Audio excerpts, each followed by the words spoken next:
Hey, what's going on, everybody? Welcome back to another cigar review brought to you guys by the good people here at Don't Inhale.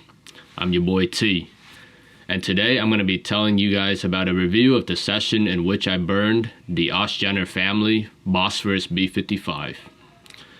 Right off the bat, once again, to cut to the chase, I gave this cigar a 6.3 out of 10 overall. So for all of you that have a short attention span and just can't wait until the end of the video, well, you can exit on out and go ahead and start burning your sticks now. But for the cigar enthusiasts that want to find out why I gave the score that I did and the breakdown, stick around for the whole video.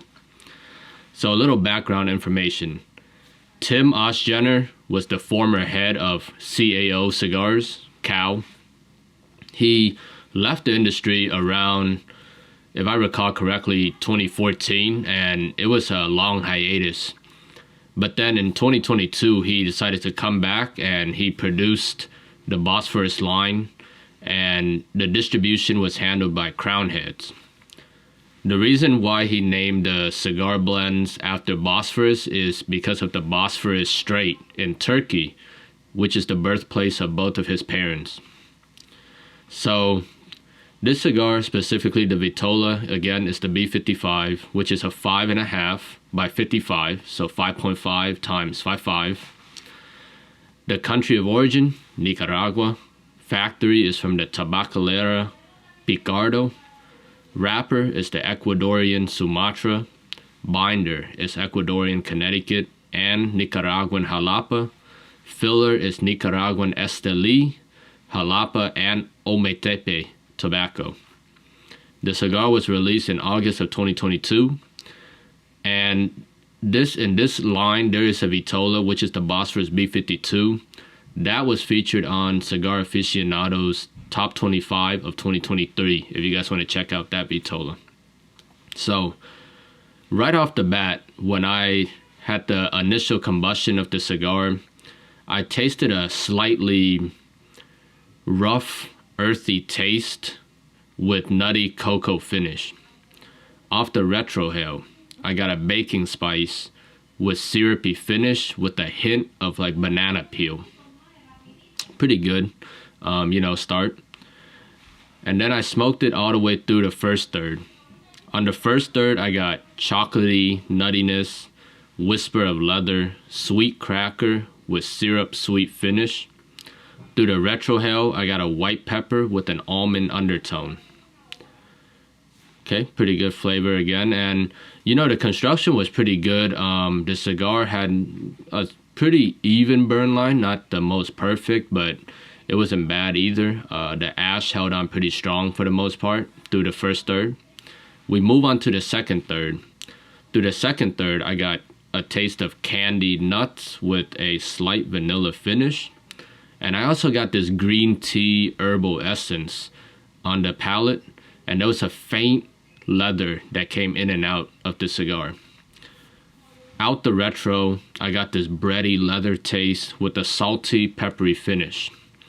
This second third took a step back from the first third, I would say.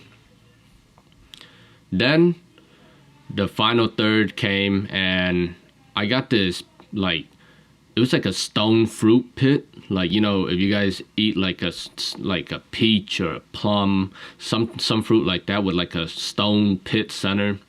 There's that bitterness to the pit, but then, so that's what I was getting. But with that bitterness, I was getting like essences of the fruit as well, but very, very slight essence. Like maybe 90% was the seed or the pit, 10% was the essence of the fruit. And then another bitterness came along through the taste of citrus peels. There was some acorn nuttiness, a light, I want to say, it was a whisper of lychee essence that would come in every 3 or 4 puffs. There was a tea leaves taste again, and that light plum taste again.